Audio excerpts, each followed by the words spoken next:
We have a very interesting gentleman here.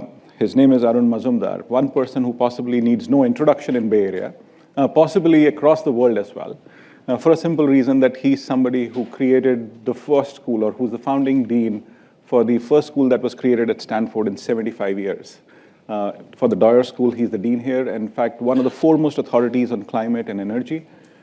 Arun, I think you don't really need much more introduction from my side, but one of the most prolific academics that you will ever meet in your life. Arun, over to you for your talk, please. Thank you. Thanks a lot for joining us today. Thank you. I want to thank Amit and Richard Dasher for putting this together.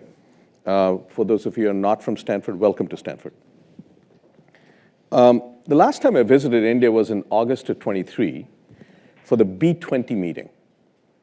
This is Chandra, who's the chairman of Tata and also chairman of the B20, happens to be on my advisory board. So he said, why don't you come and join?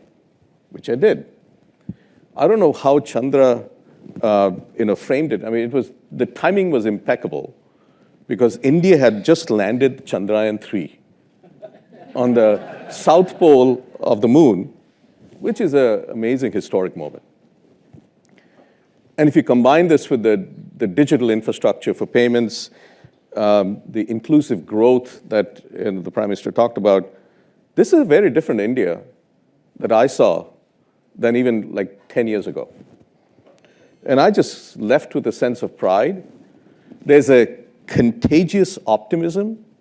And there's also recognition that I think India is on an inflection point in its trajectory, which is amazing. I also reminded, when I was on stage at the B20, I reminded people that this is not an accident. When you land on the moon, from the US experience, I can tell you, this is not an accident. This is the tip of the iceberg, and this is the product of an innovation ecosystem that then you recognize the landing on the moon, but there's much more behind. So just to give you an example of what happened in the US experience.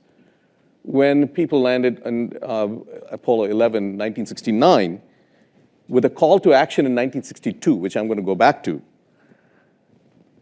At that time, what is now recognized is that whole innovation ecosystem, in addition to the moon landing, produced integrated circuits, cellular communication, lasers, fiber optic communication, the internet, early days on the internet, 1968, was the first communication between computers. Some of you out here, UCLA, Santa Barbara, were involved, and many, many more. So one can ask the question, okay, so India is poised for innovation. What should it focus on? Well, certainly it has done an amazing thing in the digital side. I'd like to offer a perspective which I think is potentially the greatest challenge of this century, and along with the challenge is an opportunity.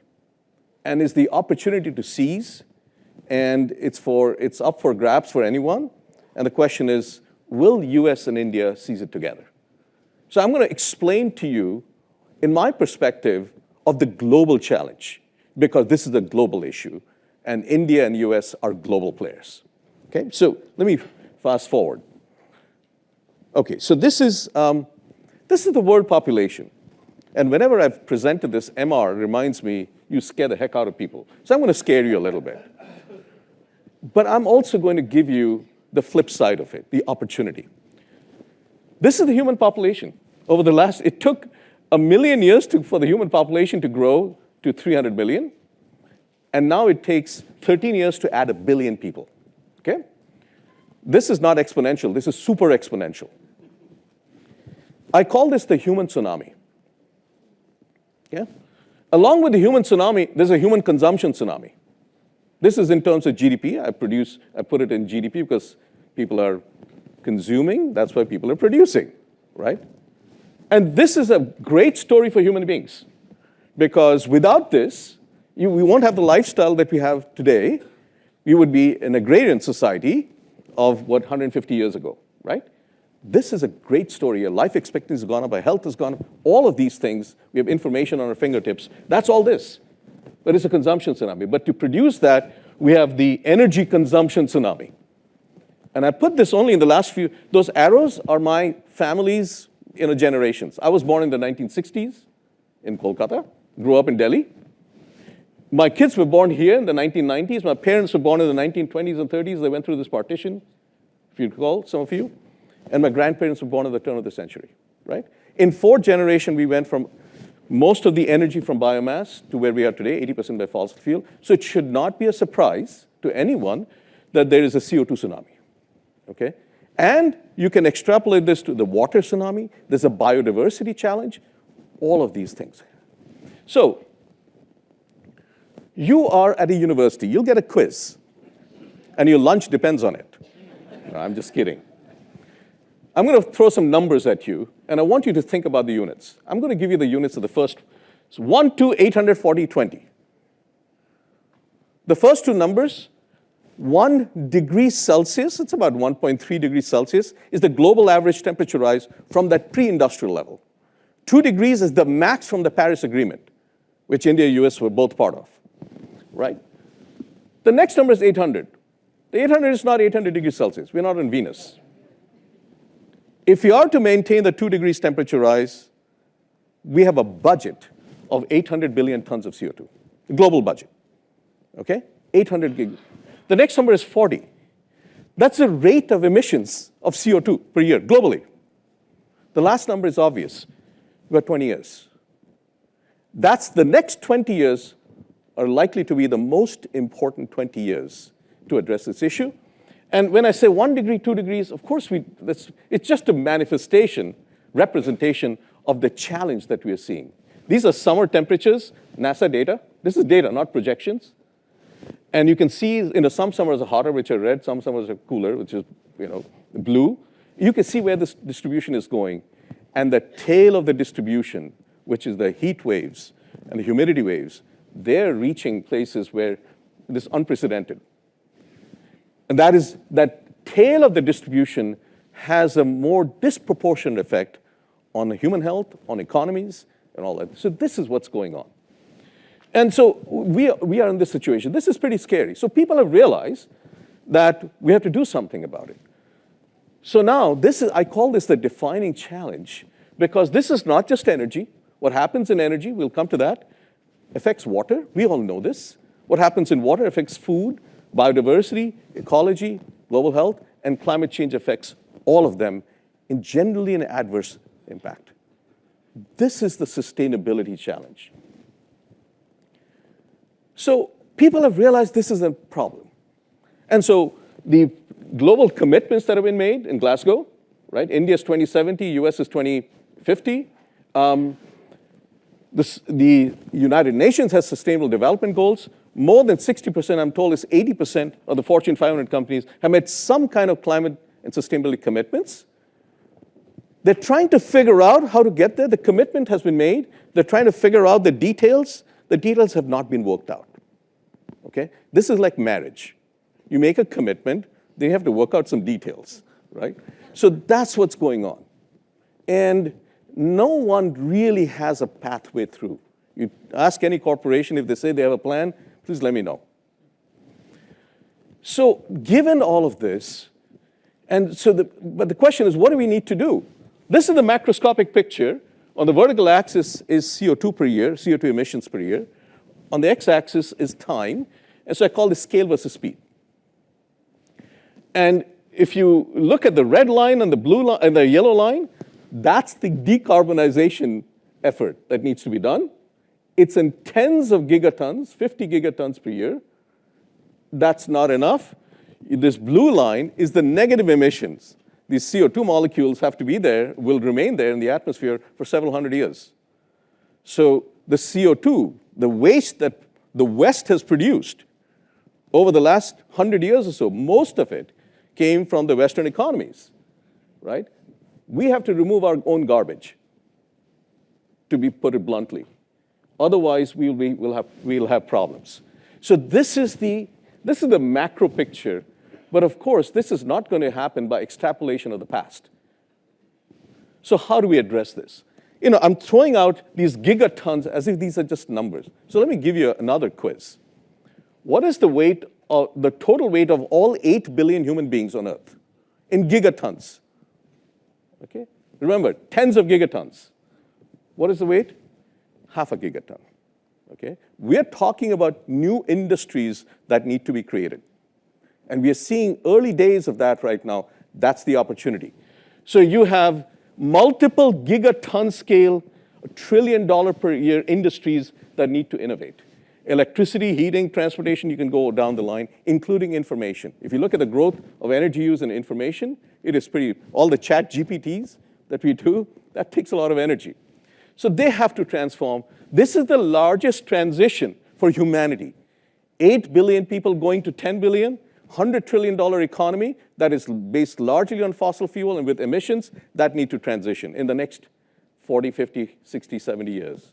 The next 2 decades, the most important ones. And that's the opportunity to seize. So what has happened so far?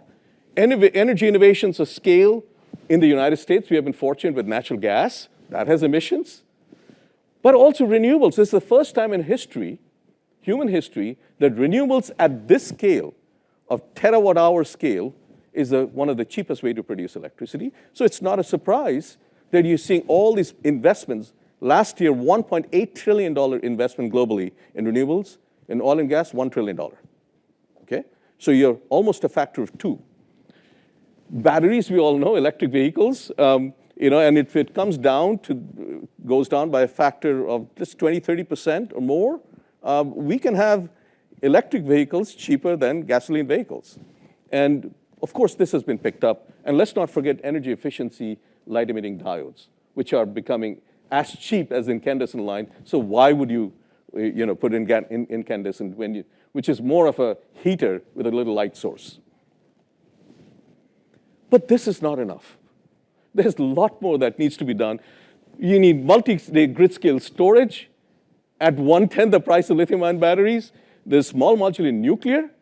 We can't ignore nuclear.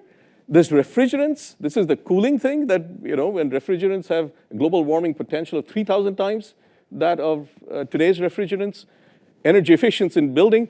Industrial side is one of the most difficult ones. Maybe hydrogen, right? There's a lot of interest in hydrogen, steel, cement.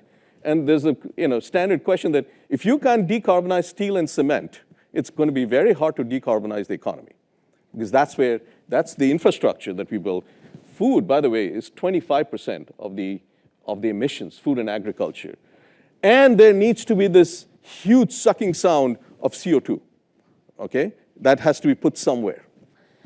In the interest of time, I'm going to go. So at Stanford, we realize this is a defining issue of this century. And academia, with business school, engineering, sciences, law, it's not really geared up to address this challenge.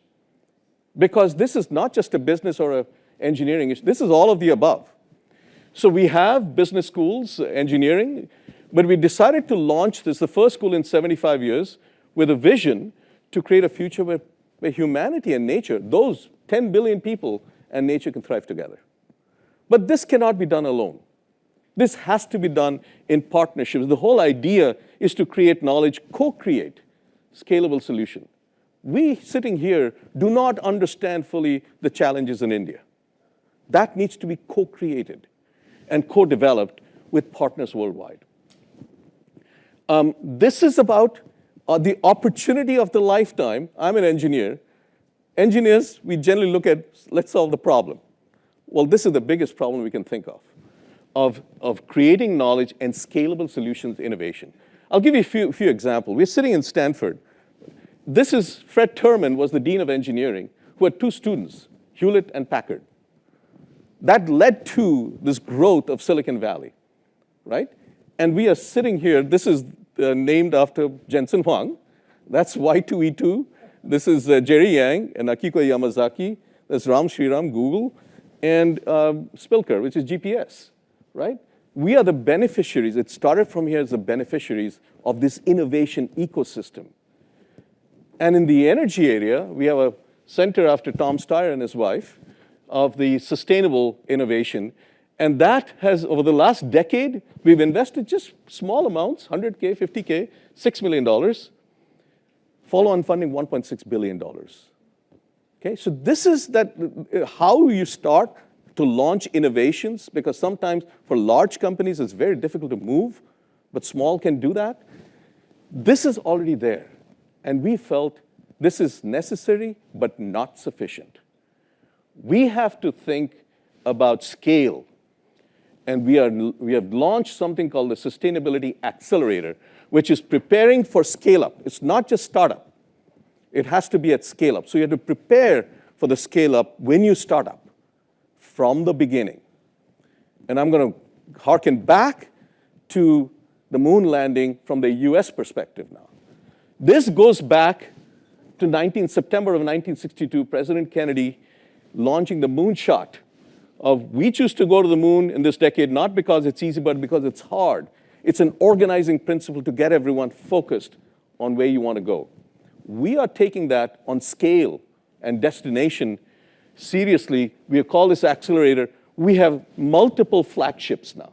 The first one is greenhouse gas removal of CO2, gigatons of CO2 per year at less than $100 a ton by 2050. That's quantitative metric. That's where we want to reach. Now the question is, what will scale up? You have to ask the question.